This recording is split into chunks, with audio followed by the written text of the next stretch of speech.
If you're a massive nerd like me, then hidden deep within your mind is the entirety of your favourite Star Wars moments. The composition, colours and atmosphere, the sound effects, music and words.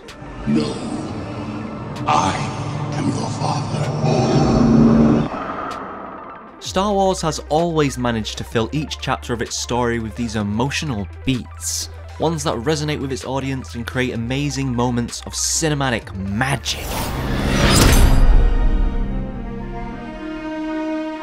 A good moment is memorable, but a great moment draws you into the film, helping you escape into that world. Which got me thinking, are there any good or even great moments in The Phantom Menace? Now, I definitely have a favourite moment, but before you jump to conclusions, it's not from this scene.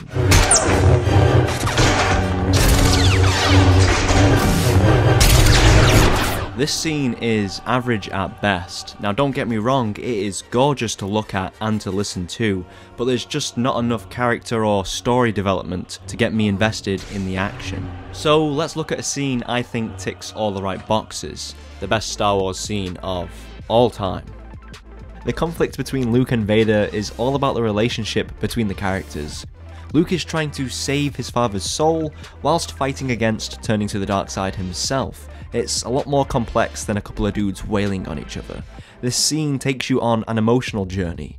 You are invested in the characters, you care, meaning each little moment feels epic and huge. I don't think there should be this over-reliance on style and action alone. I mean, shit, my favourite Star Wars moment doesn't even have lightsabers or action, you punk! What? Yoda dredging Luke's X-Wing out of the swamps of Dagobah is the best Star Wars moment because it's pure movie magic mixed with a little bit of that Yoda sauce. That is why you fail. Yes. I think story and character do a lot more in making a Star Wars moment special, rather than cool fight choreography. Action has more impact when you're invested in a character's journey, when you have that emotional connection to each new moment of drama in their story. It keeps you on the edge of your seat. You see, I'm kinda boring, that's why this is my favourite moment from The Phantom Menace. I had a dream I was a Jedi. I came back here and freed all the slaves. Well, yeah, it's this one little line. Okay, and sure, it's nowhere near as exhilarating as the lightsaber battles or the pod race, but there's a tremendous amount of potential packed into this little line. And I believe the argument can be made that this is a good Star Wars moment. Why? Because it's all about character. Unfortunately, it's easy to miss this little gem because it's buried in the middle of a somewhat average scene. On the one hand, Lucas is using the incredibly serious and powerful subject matter of slavery to give Anakin's backstory a very dramatic grounding, which is really good. But on the other hand, there are lines like this. Any attempt to escape, And they blow you up. Boom! Ha, word! Oh yeah, that's right, Lucas, you keep that slavery lighthearted. Fuck what everyone else will think. Now, obviously, this is a film for all ages, so you can't put in scenes like this.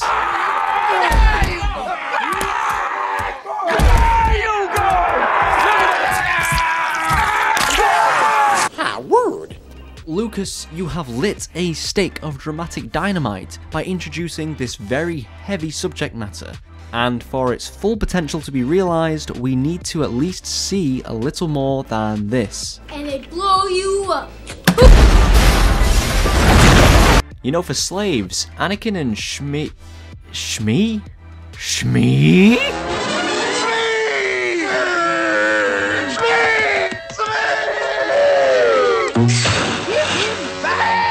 Anakin and Shmi have a pretty cozy life. Anakin gets to race pods and build little gay robots. Hello. Where's the strife? The hard life of a slave. Something to back up this great piece of character development. Yippee! So the tone is all over the place, and so's Jake Lloyd's performance. There's a big race tomorrow on Boonta Eve. You could enter my pod. Okay, so I imagine working with kids is really goddamn hard. No, it's not the food that's a problem. It's me always. I'm used to saying Coruscant. Alright. Not Coruscant. Coruscant. If you mispronounce it, it's okay. No, everybody will start laughing. No. Nobody's done What you can do is hire the right actor. Why didn't they hire this natural? Are you an angel? What? An angel. I've heard the deep space pilots talk about them. They live on the moons of Iago, I think. Okay, so maybe Jake Lloyd was just the best out of the bunch. They're the most beautiful creatures in the universe. They're so good and kind. They make even the most hardened spice pirates cry. Jesus Christ. I don't know how I make that noise. Visually speaking, this scene is the equivalent of oatmeal. Its choice of colours and shot reverse shot cinematography just make it kind of bland to look at. And I can forgive the art department because this film is just jam-packed with brilliant work. But when you hire cinematographer David Tattersall, the man who shot such classics as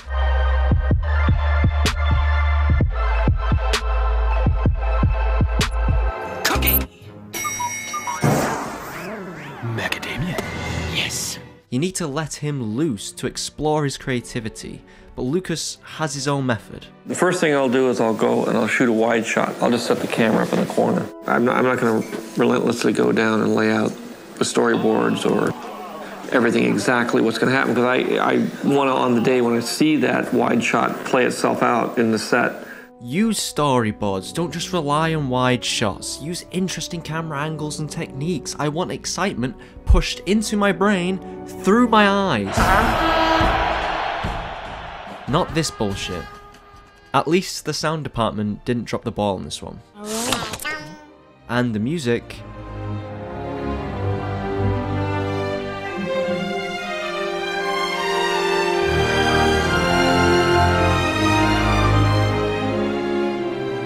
what else is there to say? The man knows his shit. It's just a damn shame that most of this hard work doesn't really do much to elevate this scene's key moments. Now, now that I think about it, something else about this scene doesn't seem right. Something seems off. I can't quite put my finger on it. 76 Baker, take 2 AMB cameras. And action. I think you have. Why else would you be here? I can see there's no fooling. Must let anyone know where.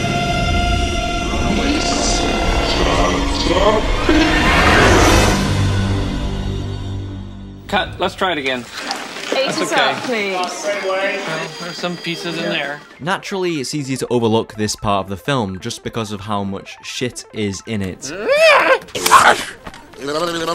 And something else that really doesn't help is that this scene is essentially all about Qui-Gon Jinn being convinced to put a 9-year-old child in an incredibly dangerous racing event.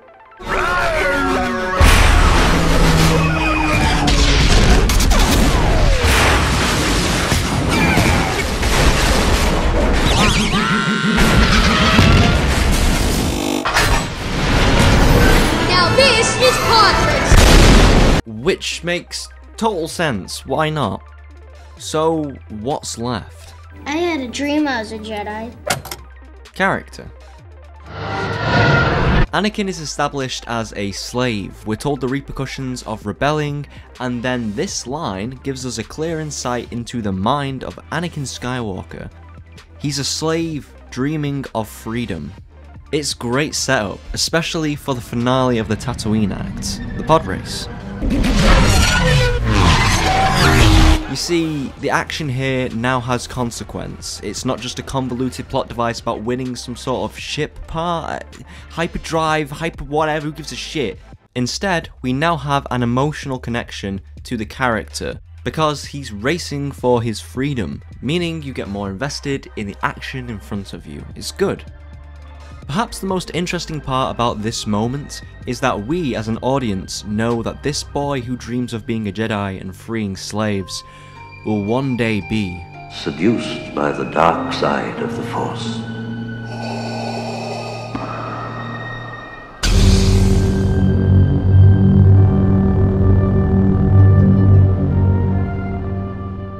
This moment manages to establish great plot foreshadowing, the beginning of a very interesting character arc, and it plays with our expectations through ironic storytelling.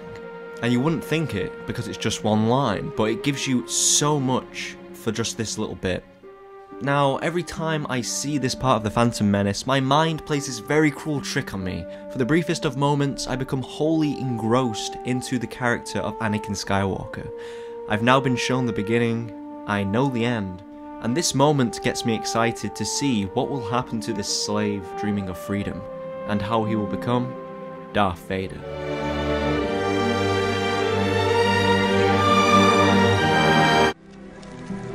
I don't like sand. It's coarse. Rough and irritating. And it gets old.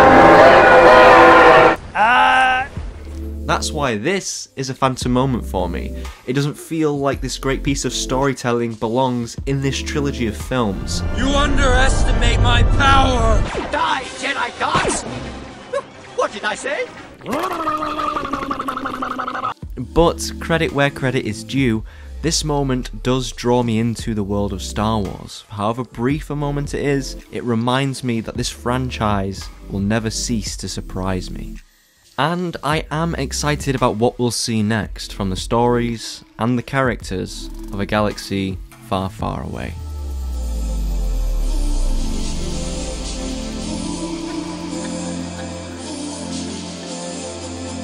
Thank you so much for watching. If you did enjoy this video, then please subscribe and share it around as much as you can.